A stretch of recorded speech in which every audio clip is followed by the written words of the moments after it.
Hello everyone, welcome to all of you target by Himanshu.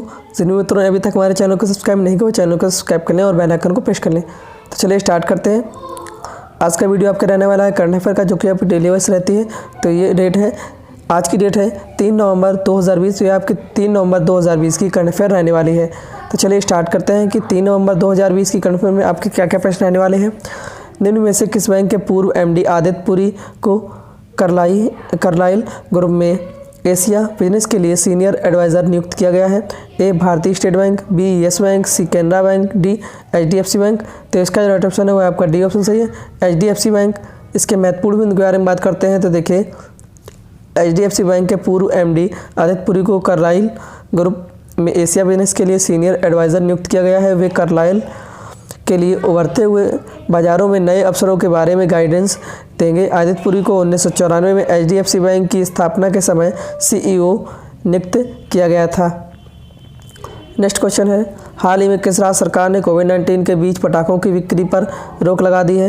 ए पंजाब सरकार, B Maharashtra सरकार, सी केरल सरकार, D Rajasthan सरकार। तो इसका जो राइट ऑप्शन है वो आपका डी ऑप्शन सही है, राजस्थान सरकार।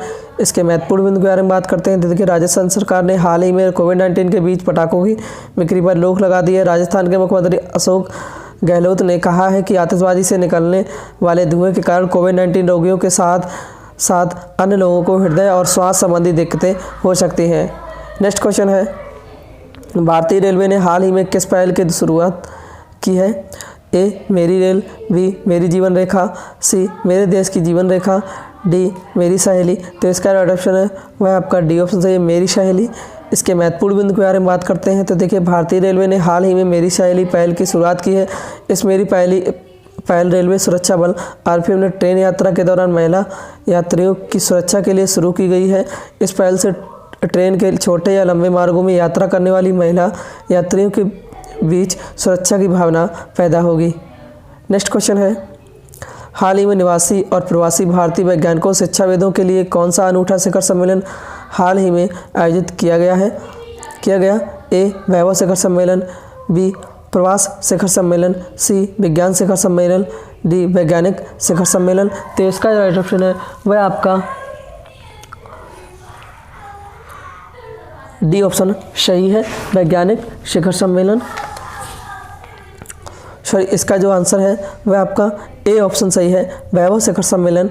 इसके महत्वपूर्ण बिंदु के बारे में बात करते हैं तो देखिए, हाल ही में निवासी और प्रवासी भारतीय वैज्ञानिकों शिक्षाविदों के लिए अनूठा वैभव शिखर सम्मेलन हाल ही में आयोजित किया गया, जिसमें लगभग 2600 प्रवासी भारतीयों ने शिखर सम्मेलन के लिए ऑनलाइन पंजीकरण किया था। इस सम्मेलन में विज्ञान और प्रौद्योगिकी के नए और उभरते क्षेत्रों में सहयोग की संभावनाओं पर विचार किया गया है। नेक्स्ट क्वेश्चन है, इनमें से किस देश ने हाल ही में जम्मू में मानसर झील विकास योजना का उद्घाटन किया है? A Narendra Modi, B doctor Jitendra Singh, C doctor Harshvardhan, D doctor Manmohan Singh. तो इसका जो राइट ऑप्शन है वो आपका बी ऑप्शन से डॉक्टर जितेंद्र सिंह। इसके महत्वपूर्ण बिंदु के बारे में बात करते हैं तो देखिए, केंद्रीय मंत्री डॉक्टर जितेंद्र सिंह ने हाल ही में जम्मू में मानसर झील विकास योजना का उद्घाटन किया है। साथ ही डॉक्टर जितेंद्र ने कहा है कि आज का दिन मानसर क्षेत्र के लोगों के लिए ऐतिहासिक है।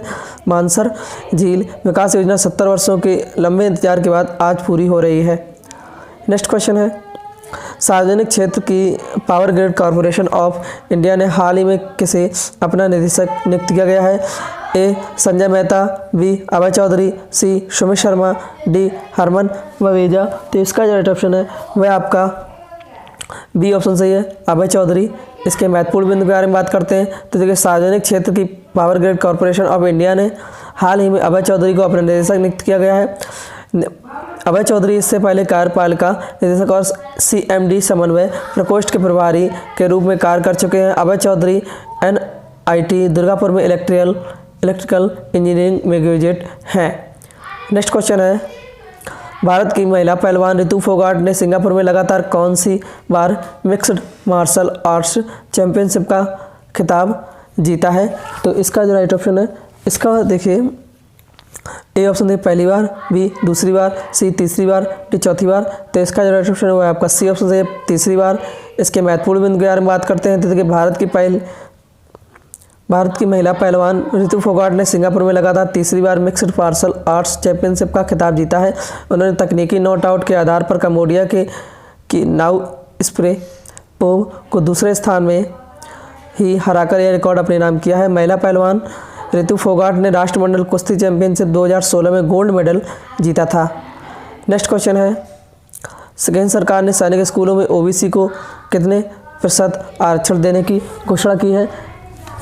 ए 13%, बी 27%, सी 48%, डी 62%।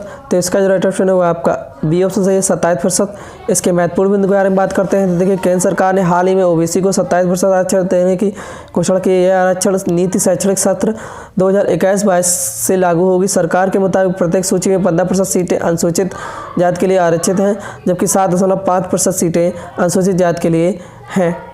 नेक्स्ट क्वेश्चन है, भारत ने गिलगिट बाल्टिस्तान को प्रांतीय दर्जा देने के किस देश के फैसले को खारिज कर दिया है? ए भूटान, बी अफगानिस्तान, सी उज्बेकिस्तान, डी पाकिस्तान। तो इसका जो राइट ऑप्शन है वह आपका डी ऑप्शन सही है, पाकिस्तान। इसके महत्वपूर्ण बिंदु के बारे में बात करते हैं तो देखिए, भारत ने पाकिस्तान के गिलगिट बाल्टिस्तान को प्रांतीय दर्जा देने के फैसले को खारिज कर दिया है।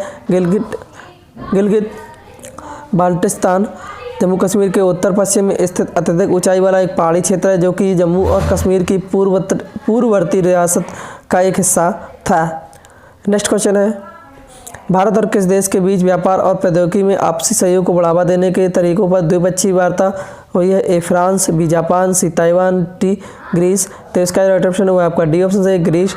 इसके महत्वपूर्ण बिंदु के बारे में बात करते हैं तो देखिए, भारत के विदेश मंत्री एस जयशंकर और ग्रीस के विदेश मंत्री निकोस डेंडियास के बीच व्यापार और प्रौद्योगिकी में आपसी सहयोग को बढ़ावा देने के तरीकों पर द्विपक्षीय वार्ता हुई है। साथ ही दोनों देश के मंत्रियों ने प्रौद्योगिकी, वाणिज्य और सांस्कृतिक पर सहयोग बढ़ाकर इन दोनों देशों की ऐतिहासिक मित्रता के निर्णय पर चर्चा की है।